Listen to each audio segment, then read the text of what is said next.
Para a gente repercutir esses números trazidos, né, pelo PMI Industrial dos Estados Unidos, a gente conversa agora com o Luciano Costa, que é economista-chefe da Monte Bravo, com quem eu já tenho o prazer de dividir tela e de receber aqui no Money News. Seja muito bem-vindo. Boa tarde, Luciano. Boa tarde, sempre um prazer. O prazer é nosso. Luciano, eu queria entender que tipo de correlação, principalmente nesse aumento do custo de produção, a gente poderia fazer com o tarifaço de Donald Trump. A gente comenta muito acerca dessa chegada dos impactos mais ostensivos, mais nocivos, dessa política comercial adotada pelo governo norte-americano. Esse dado, ele começou a ser contaminado por essa política comercial do presidente norte-americano? Sim, já faz alguns meses, né, quando a gente vê o relatório, tem menções sobre tarifas, né? Inclusive, nesse relatório, o número de menções cresceu, né? Era 14 no mês passado, nesse agora de agosto foram 17 menções, e sempre uma menção dizendo que há pressões de preços, né, vindo das tarifas e também a incerteza, né, que essas tarifas trazem para a produção, né? Então, acho que dos dois lados a gente vê, né, tanto olhando para frente, a indústria ela fica um pouco de receio, né, do que pode acontecer ainda com relação a discussões de tarifas, e por outro lado ela sofre o choque já de, né, de custos, né? Então esses custos já estão começando a aparecer e já, né, estão se intensificando dentro dos índices de inflação de uma maneira moderada, mas eles têm aparecido. Fora essa pressão dos custos, Luciano, eu queria entender, a partir de uma das premissas de Donald Trump, que é supostamente reindustrializar a economia dos Estados Unidos, com o PMI industrial saindo do campo de retração e agora registrando exatamente esse avanço. A gente pode dizer que essa premissa está sendo bem sucedida?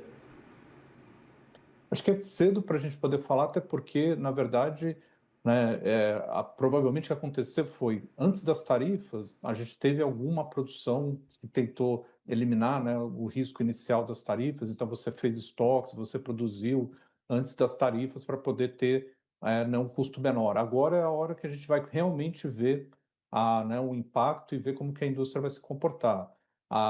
Quando a gente olha os índices de emprego, né, tanto do PMI quanto do ISM, a gente vê que o emprego não cresceu ainda, né? Então, acho que é o último, né, a última perna que poderia ter para ter esse sinal de alguma mudança, né, de produção vindo para dentro da economia americana seria o emprego crescer nesses setores, né, no setor da indústria.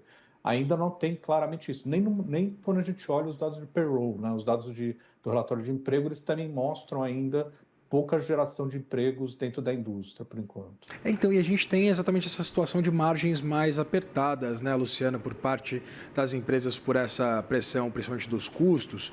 E aí eu queria entender exatamente a perspectiva que a gente pode ter a partir desse resultado de um impacto inflacionário maior, né, tanto de forma direta quanto indireta, relacionado a essa política comercial de Donald Trump.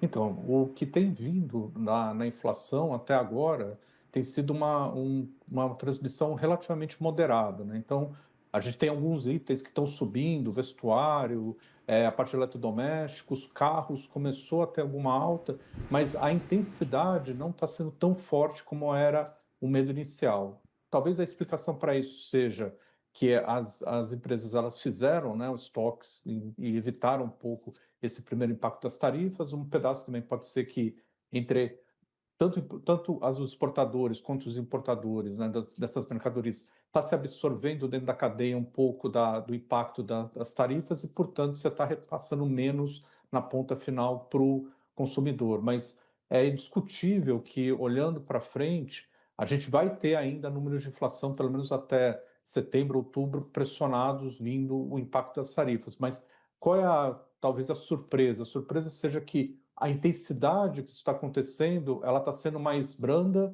e, com isso, o pico que a inflação ela deveria fazer está ficando menor. Então, isso dá uma certa tranquilidade, entre aspas, para discussão, né, como a gente tem agora para setembro, de o Fed poder cortar juros, porque apesar da inflação estar sendo impactada, ela vem um impacto mais moderado e o emprego, como a gente viu no último relatório né, de emprego, está sofrendo já. Então a gente pode esperar, na sua leitura, exatamente o início dessa revisão de tendência por parte do Federal Reserve, na sua visão, o Fed deve começar a cortar juros já a partir da próxima reunião agora em setembro, Luciano? Sim, nosso call é exatamente esse. A gente já tem algum tempo. A gente achava que exatamente entre os dois riscos, né, o risco de atividade, o risco de inflação, a gente teria um momento que o risco de atividade ficaria claro, dado que a inflação subiria, mas ela teria esse comportamento mais moderado. A gente teria o Fed optando por minimizar, né, o erro de manter os juros muito apertados, vendo a economia perdendo fôlego na margem no mercado de trabalho, né? Então, o mercado de trabalho ele ter arrefecido no último relatório e na sexta-feira, se ele continuar nessa tendência de arrefecimento, acho que reforça ainda mais a expectativa que o Fed realmente corte juros agora na reunião de setembro. Você citava a formação de estoques anteriormente, Luciano. O próprio relatório da S&P Global cita essa formação de estoques como um aspecto relevante, dizendo que a formação de estoques ajudou a impulsionar a alta da produção, com os estoques de bens acabados subindo no maior nível em mais de um ano, refletindo preocupações com preços e restrições de oferta.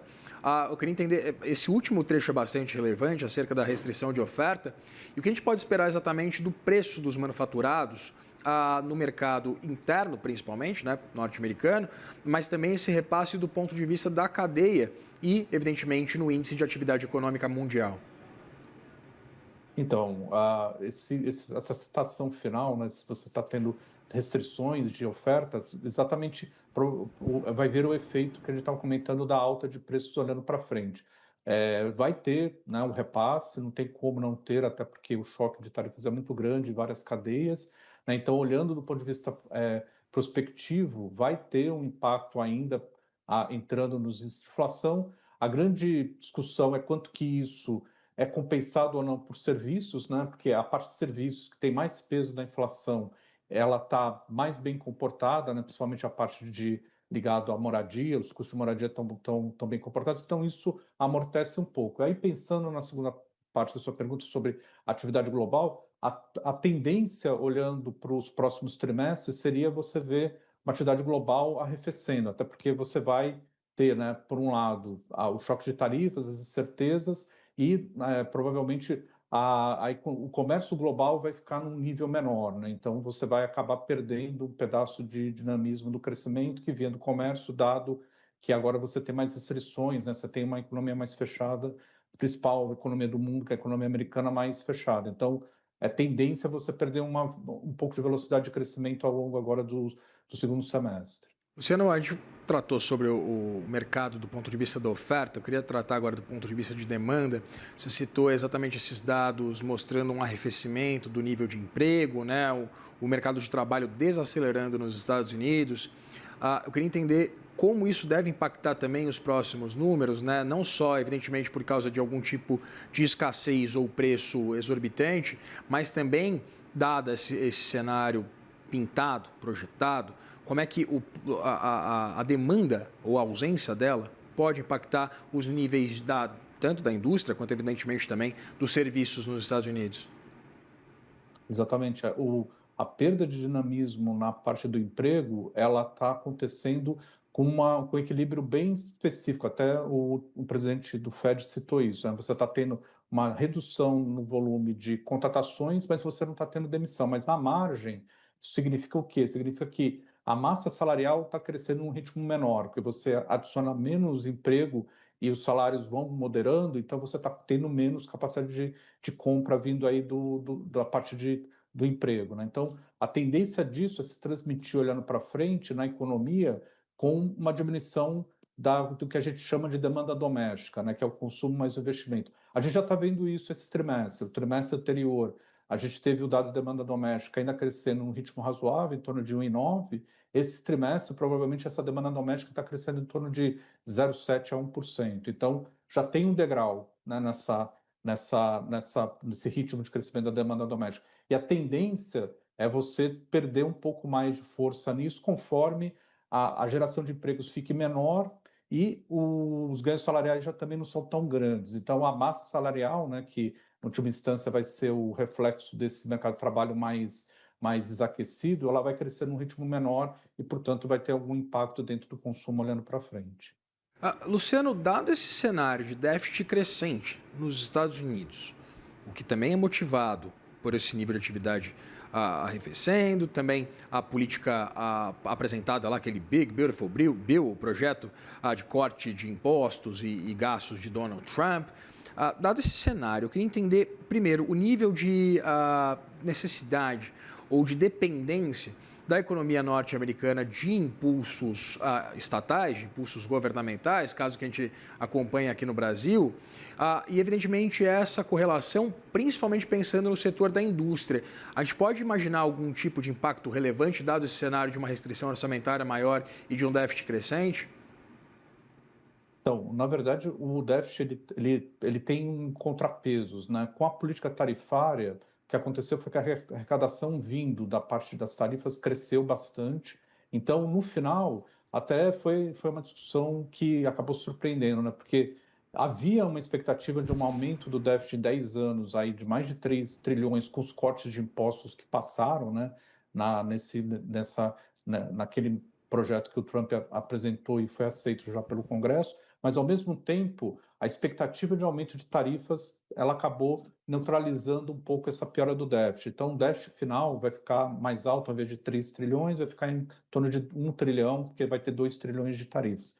Então essa é a primeira parte da questão, né? Você tem um déficit que cresceu, mas ele cresceu um pouco menos do que era esperado com as tarifas, e por outro lado, você teve, pela política que foi proposta, um corte de impostos para as empresas. Então, do ponto de vista das empresas, elas tiveram né, um empurrão adicional aí o prolongamento, né, do corte de impostos que deveria estar terminando. Então, as empresas têm ainda algum impulso vindo da parte fiscal. É óbvio que esses impulsos eles estão cada vez ficando menores na margem, até porque, dado o tamanho da dívida americana e dado a trajetória fiscal, não tem como o governo também agora adicionar mais estímulos fiscais. Então, daqui para frente, a gente vai ficar mais dependente da política monetária, no sentido de trazer alguma recuperação para a atividade, do que necessariamente a política fiscal. Acho que o que o fiscal poderia fazer aconteceu exatamente nessa discussão.